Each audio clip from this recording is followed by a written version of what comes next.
Good. Perfect. All right.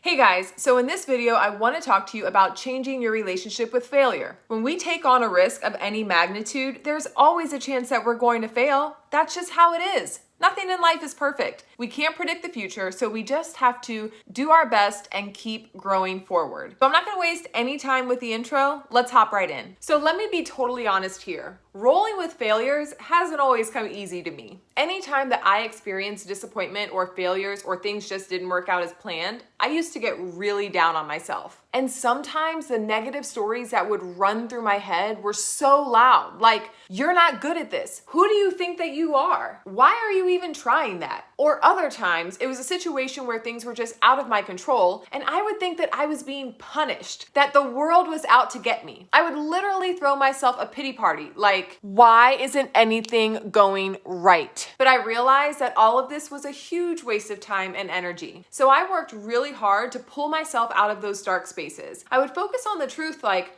I always work hard. I literally work myself as hard as I can. I always do my best because that's incredibly important to me. And I know that no matter how hard I work, or even when I give my best every second of every day, there will always be room for improvement. And I'm okay with that.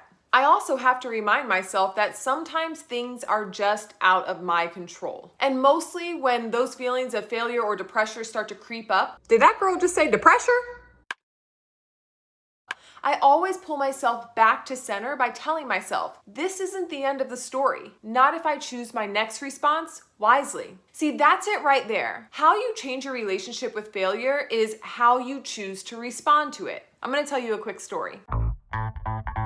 I was scheduled to launch a new course with a marketing company, and I was working with one of their account reps. We had a whole game plan mapped out, and she was super enthusiastic about my new program because she knew that it was going to be a huge help to her list of 10,000 people. I was so stoked and ready to go, feeling blessed by this opportunity to share my program, my brand new program, with such a big list. But on day one of my launch, my account rep was let go. Talk about a dagger through the heart. And to top it off, they did a horrible job of picking up where she left off, so it actually never happened. Guys, I had worked for weeks on this launch, and this was a brand new program that I was super excited about. The morning that I got that text message, I literally cried. I was so bummed, I was so frustrated. I just couldn't believe that all that work had been for nothing. At least so I thought. My mind was racing with all of the woe is me and give up stories. And so I decided that I needed to take a walk. I needed to just get out of the house and gather my thoughts. So I walked out to one of my favorite spots and I sat there and I prayed and I meditated and I thought about everything that I could. I was just still. And that's when I shifted from this sucks, I can't believe it, to okay, it happened. I can't change it. I can't control it. And then finally to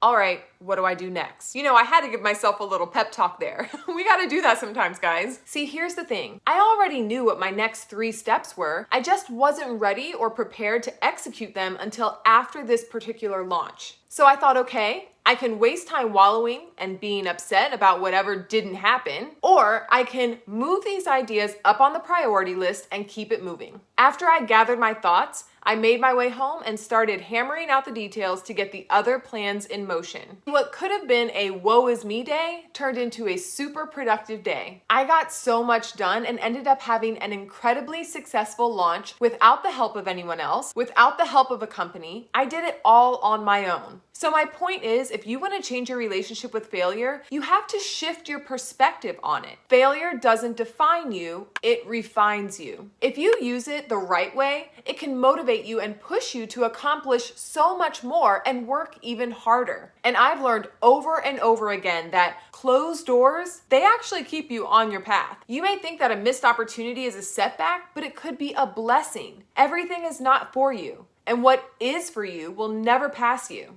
That's an absolute fact. Sometimes it's just hard to see this truth when our mind is so clouded with disappointment.